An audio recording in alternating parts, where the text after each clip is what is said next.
परिचय। अधिकतर परिस्थितियों में हमारे आसपास की चीजों में कुछ न कुछ बदलाव होता है। इनमें से कुछ बदलाव अस्थायी, जिनमें कुछ नए तत्व ना बने, उन्हें भौतिक बदलाव कहते हैं। कुछ अन्य बदलावों में नए तत्व बनते हैं और कुछ अपनी पहचान खो देते हैं। इस तरह के बदलावों में हम मूल वस्तु को वापस नहीं ला सकते, जिसका सीधा और सामान्य मतलब यही है। उन्हें स्थायी बदलाव के तौर पर जाना जाता है। उदाहरणार्थ, कागज के जलने पर कार्बन का बनना। जब कागज जला दिया जाता है तो कार्बन के कण राख बन जाते हैं। इनको दोबारा से कागज नहीं बनाया जा सकता। इस तरह ये स्थायी रासायनिक परिवर्तन है।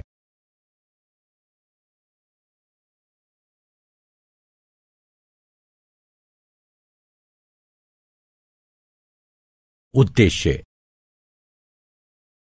इस पाठ के अंत में आप निम्न करने में सक्षम हो जाएंगे: रासायनिक परिवर्तन को पहचानना, रासायनिक प्रतिक्रिया के समीकरण लिखना, रासायनिक परिवर्तन को वर्गीकृत करना, विभिन्न तरह के रासायनिक प्रतिक्रियाओं के उदाहरणों की सूची बनाना। रासायनिक अभिक्रियाएं। एक रासायनिक अभिक्रिया वो होती है जिसमें तत्व या तत्वों की रासायनिक प्रतिक्रिया से एक नया तत्व या कई तत्व बनते हैं। ऐसे पदार्थ जो रासायनिक प्रतिक्रिया में भाग लेते हैं उन्हें अभिक्रिया यानी रिएक्टेंट्स कहा जाता है। जो नए पदार्थ बनाते हैं उन्हें उत्पाद कहा जाता है। लोहा और सल्फर रिएक्टेंट्स हैं और आयरन सल्फाइड उत्पाद है। जब चीनी को गर्म किया जाता है तो वो जल जाती है। चीनी में पानी के अणु कार्बन छोड़ जाते हैं। रासायनिक समीकरण लिखना।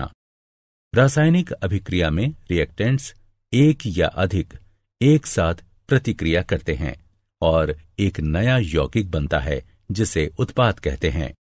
उदाहरण, एल्यूमीनियम ऑक्साइड को डाइल्यूट सल्फ्यूरिक एसिड के साथ मिलाएं जो एल्यूमीनियम सल्फेट और पानी के रूप में हो।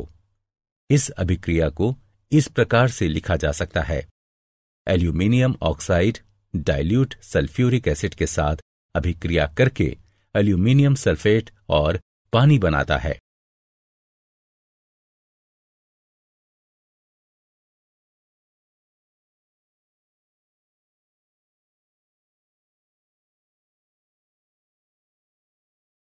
रासायनिक समीकरण लिखने के लिए निम्नलिखित तरीके अपनाए जाते हैं। अभिकारकों के प्रतीक और सूत्रों को पहले बाईं ओर लिखा जाता है। यदि एक से ज्यादा उत्पाद हों तो उनके बीच योग धन चिन्ह लगाकर उन्हें अलग अलग दर्शाते हैं। एल्यूमीनियम ऑक्साइड और डाइल्यूट सल्फ्यूरिक एसिड को इस तरह लिखते हैं। तीर का सिरा उत्पाद की ओर होता है जो उत्पाद के रूप में अभिक्रिया होने को दर्शाता है। प्रतीक और सूत्र यौगिकों के गठन यानी उत्पाद को तीर के निशान के बाद दाईं ओर लिखते हैं और ये दर्शाता है कि इसका गठन हुआ है। यहां पर एक योग धन चिन्ह भी दो यौगिकों के बीच अलग अलग जगहों पर लगाया जाता है।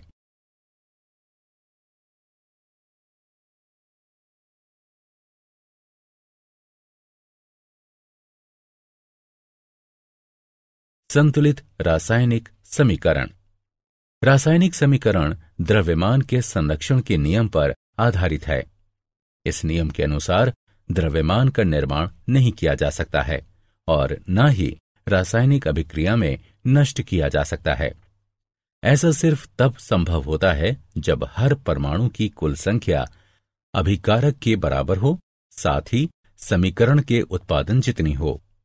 जिन समीकरणों में विभिन्न तत्वों के परमाणुओं की संख्या अभिक्रिया से बनने वाले उत्पादन जितनी परमाणुओं की संख्या हो तो उसे संतुलित समीकरण के रूप में जाना जाता है।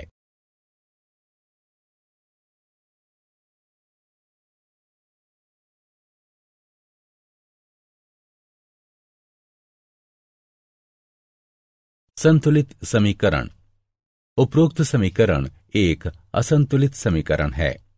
इसमें सल्फर का सिर्फ एक परमाणु है जो अभिक्रिया की ओर है, जबकि उत्पाद की ओर सल्फर के 3 परमाणु हैं। अब यहां अभिकारक की ओर 6 हाइड्रोजन के परमाणु हैं और उत्पाद की ओर सिर्फ 2 हाइड्रोजन परमाणु हैं। उपरोक्त समीकरण में H2O अणुओं को 3 से गुणा करते हैं। समीकरण 2 अब बनता है इसमें। अब समीकरण में ऑक्सीजन परमाणु 15 हैं जो अभिकारक और उत्पाद की ओर हैं, इसलिए अंतिम समीकरण संतुलित है।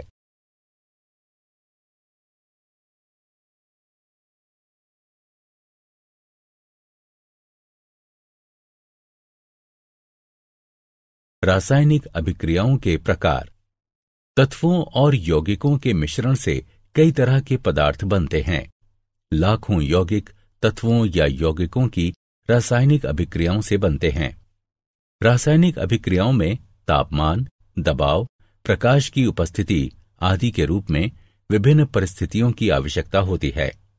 रासायनिक अभिक्रियाएं कई प्रकार की प्रणालियों में घटित होती हैं, जैसे कि मानव शरीर, पौधे, उद्योग, प्रकृति आदि।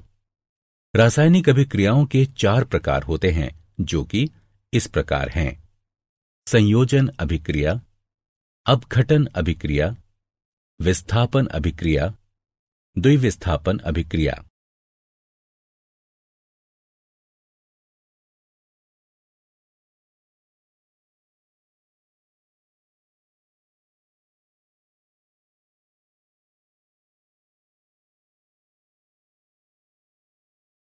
संयोजन अभिक्रिया। कुछ अभिक्रियाओं में नया द्रव्य मूल तत्व में मिलाया जाता है और तत्व द्रव्य में मिल जाता है। इस तरह की अभिक्रिया को संयोजन या संश्लेषण अभिक्रिया कहते हैं। संयोजन अभिक्रियाएं वो होती हैं जिनमें एक तत्व किसी दूसरे के साथ अभिक्रिया करके एक यौगिक बनाता है। ऐसी अभिक्रियाओं को संश्लेषण अभिक्रियाएं भी कहते हैं। उदाहरणार्थ, हाइड्रोजन को ऑक्सीजन से मिलाने पर पानी बनता है। संयोजन अभिक्रियाएं। एक मैग्नीशियम रिबन लें और उस पर लौ की गर्मी दें। इसके जलने से चमकदार सफेद रोशनी निकलती है। मैग्नीशियम रिबन सफेद पाउडर में बदल जाता है। पाउडर में थोड़ा पानी मिलाएं और लाल लिटमस पर एक ड्रॉप रखें। लाल लिटमस नीला हो जाता है। ऐसा संयोजन अभिक्रिया से होता है। ऑक्सीजन हवा में मैग्नीशियम के साथ मिलकर सफेद पाउडर मैग्नीशियम ऑक्साइड MgO बनाती है। मैग्नीशियम ऑक्साइड पानी के साथ मिलकर मैग्नीशियम हाइड्रोक्साइड बनाता है। इसमें लाल लिटमस नीला हो जाता है।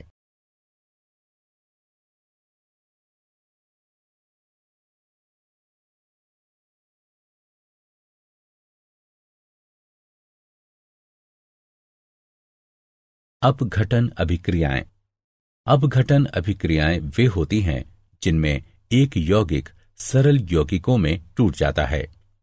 उदाहरणार्थ, गर्म करने पर कैल्शियम कार्बोनेट से कैल्शियम ऑक्साइड और कार्बन डाइऑक्साइड बनता है।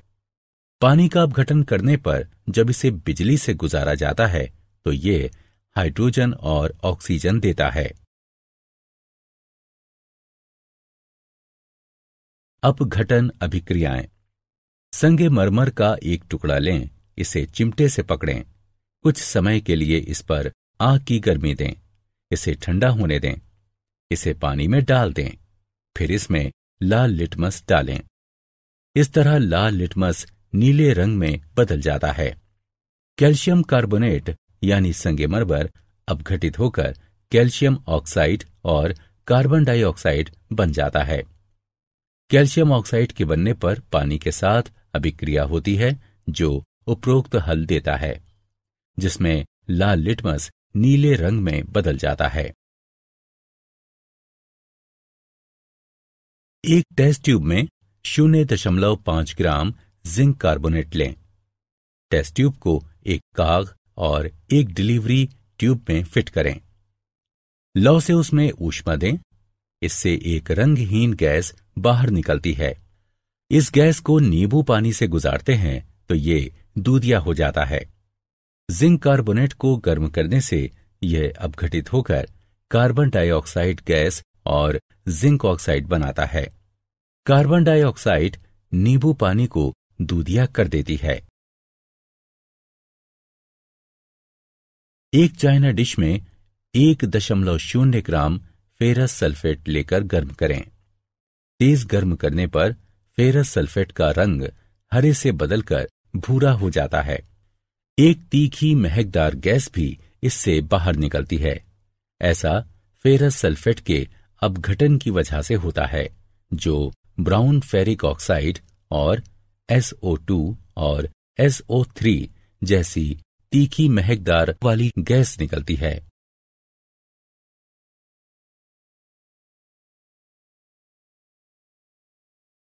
विस्थापन अभिक्रियाएं।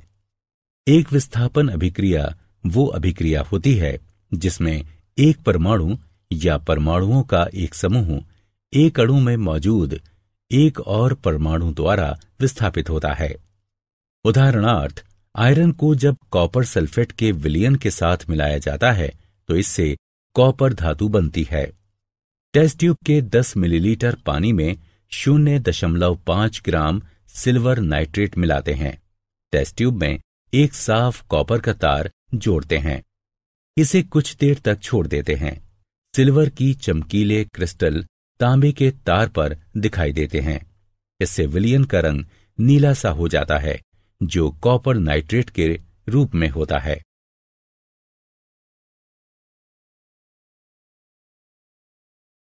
इस अभिक्रिया में लौह धातु को कॉपर के साथ मिलाने पर कॉपर सल्फेट का विलयन विस्थापित होता है। एक टेस्ट ट्यूब में कॉपर सल्फेट विलयन लेते हैं। कॉपर सल्फेट विलयन में लोहे की कील डालते हैं और इसे कुछ समय के लिए छोड़ देते हैं। कुछ समय के बाद विलयन का नीला रंग फेट्स और लाल रंग की कॉपर धातु कॉपर सल्फेट से विस्थापित हो जाती है। विस्थापन अभिक्रिया जो होती है। विस्थापन अभिक्रियाओं के कुछ अन्य उदाहरण हैं।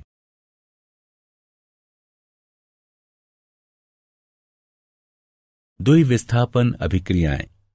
द्विविस्थापन अभिक्रियाएं वे होती हैं जिनमें दो यौगिक आयनों को बदलकर दो नए यौगिक बनाते हैं। इन अभिक्रियाओं को पार्टनर एक्सचेंज अभिक्रिया के नाम से भी जानते हैं। ये अभिक्रियाएं आयनिक यौगिकों में होती हैं। उदाहरणार्थ, कॉपर सल्फेट और हाइड्रोजन की अभिक्रिया में सल्फाइड, कॉपर सल्फाइड और सल्फ्यूरिक एसिड बनते हैं। इस प्रकार कॉपर का पार्टनर बदलकर हाइड्रोजन सल्फाइड में हाइड्रोजन के पार्टनर के रूप में होता है। बेरियम क्लोराइड और सल्फ्यूरिक एसिड की अभिक्रिया से बेरियम सल्फेट बनता है, जो द्विविस्थापन अभिक्रिया है। निराकरण अभिक्रियाएं भी द्विविस्थापन अभिक्रियाएं होती हैं।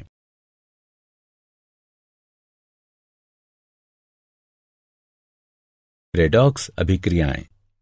रेडॉक्स अभिक्रियाएं वे होती हैं जिसमें ऑक्सीकरण और इसकी कमी से एक ही समय में होती हैं। इन अभिक्रियाओं में एक पदार्थ में कमी होती है जबकि अन्य ऑक्सीडाइज्ड होता है। क्रियाकलाप। एक चाइना डिश लें और उसमें थोड़ा सा कॉपर पाउडर लेकर उसे गर्म करें। कॉपर पाउडर का क्या होता है? कॉपर पाउडर की सतह का रंग बदलकर काला हो जाता है। ऐसा ऑक्सीजन के कॉपर के साथ मिलने से होता है, जो कॉपर ऑक्साइड के रूप में बनती है। यदि हाइड्रोजन गैस इस गर्म सामग्री CuO से गुजारते हैं तो सतह पर ब्लैक कोटिंग बदलकर भूरी हो जाती है और फिर से ऐसा होने पर कॉपर प्राप्त होता है। क्यूपरिक ऑक्साइड यानी CuO बदलकर कॉपर बन जाता है। इस प्रकार क्यूपरिक ऑक्साइड से ऑक्सीजन निकल जाती है। ऑक्सीजन के हटने के बाद से इसकी कमी हो जाती है, जिससे क्यूपरिक ऑक्साइड कॉपर के रूप में होता है। क्यूपरिक ऑक्साइड से इस ऑक्सीजन को हाइड्रोजन हटाता है, इसलिए हाइड्रोजन कम करने वाला कारक है। इस प्रकार ऑक्सीकरण और कमी एक साथ होते हैं। उदाहरणार्थ, सोडियम को जब ऑक्सीडाइज्ड किया जाता है तो ये बदलकर Na+ हो जाता है। ऑक्सीकरण को ऑक्सीजन या हाइड्रोजन या इलेक्ट्रॉनों की एक पदार्थ से नुकसान या कमी के लाभ के रूप में परिभाषित किया जाता है। कमी या हाइड्रोजन या एक पदार्थ से इलेक्ट्रॉनों का लाभ ऑक्सीजन की कमी के लाभ के रूप में परिभाषित किया जाता है। जिंक ऑक्सीडाइज्ड होकर Zn2+ हो जाता है जब जिंक की एक छड़ को कॉपर सल्फेट के विलयन में डुबोया जाता है। इस अभिक्रिया में जिंक 2 इलेक्ट्रॉन खो देता है और Zn2+ हो जाता है। इस प्रकार जिंक ऑक्सीडाइज्ड हो जाता है। दूसरी ओर Cu2+ में 2 इलेक्ट्रॉनों की कमी हो जाती है जिसे ये ग्रहण करता है और वो Cu हो जाता है।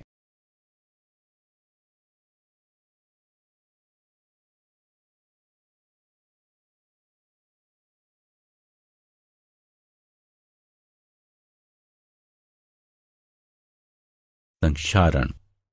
आपने देखा होगा कि लोहे के बने पुराने गेट पर लालिमा युक्त भूरे रंग की परत चढ़ जाती है।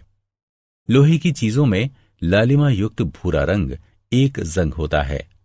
कुछ अन्य सामग्री में भी इसी तरह का जंग लगता है। चांदी पर काली परत और कॉपर पर हरे रंग की परत भी इसी तरह के उदाहरण हैं। जंग एक प्रक्रिया है जो धातुओं को धीरे धीरे बाहरी हवा, नमी या उनकी सतह के हिसाब से रासायनिक क्रिया की वजह से होती है।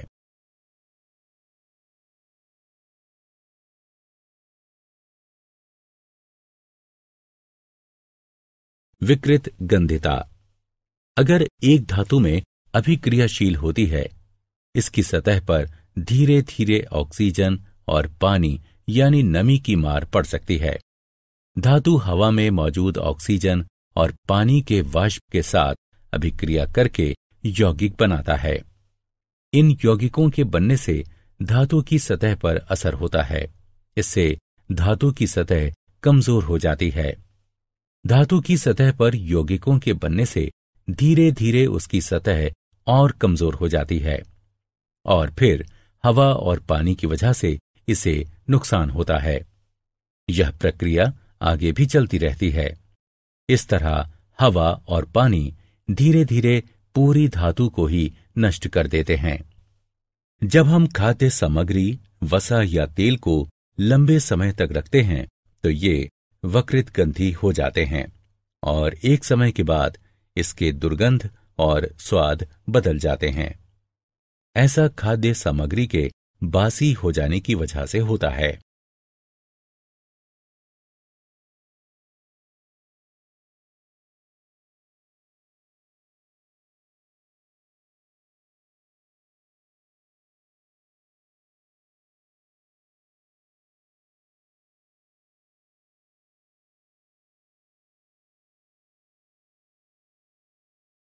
विकृत गंधिता वसा युक्त और तैलीय चीजों में हाइड्रोलिसिस उपचयन से होता है। एंटीऑक्सीडेंट्स को खाद्य सामग्री में अक्सर मिलाया जाता है जिससे विकृत गंधिता का विकास उसमें ना हो सके। प्राकृतिक एंटीऑक्सीडेंट्स में शामिल है polyphenols, ascorbic acid, tocopherols. Synthetic antioxidants हैं बटिलेटेड हाइड्रोक्सी एनिसोल और बटिलेटेड हाइड्रोक्सी टोल्यूनी। विकृत गंधिता को कुछ हद तक रोका जा सकता है। खाद्य सामग्री को रेफ्रिजरेटर में रखकर, खाद्य सामग्री को सूर्य की रोशनी से बचाकर और एयरटाइट कंटेनर में, खाद्य सामग्री के पैकिंग में नाइट्रोजन भरकर। नाइट्रोजन गैस खाद्य सामग्री को ऑक्सीकरण से बचाती है और इस तरह उसमें दुर्गंध नहीं आती।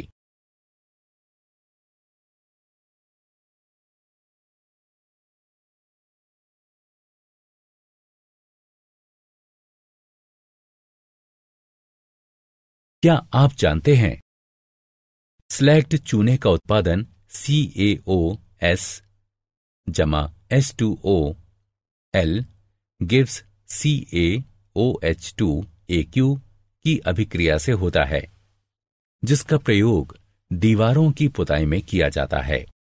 कैल्शियम हाइड्रोक्साइड धीरे धीरे हवा से अभिक्रिया करके कैल्शियम कार्बोनेट की दीवार पर एक पतली परत बना देता है। कैल्शियम कार्बोनेट इसके बनने के 2-3 दिन बाद दीवार की सफेदी में बेहतर चमक ला देता है। दिलचस्प यह है कि संगमरमर का रासायनिक सूत्र भी CaCO3 है।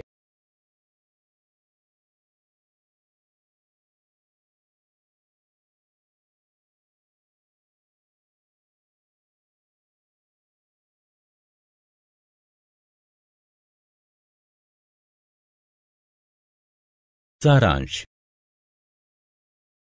आइए हमने जो कुछ सीखा है उसे संक्षेप में दोहराएं। रासायनिक अभिक्रियाएं स्थायी बदलाव करती हैं।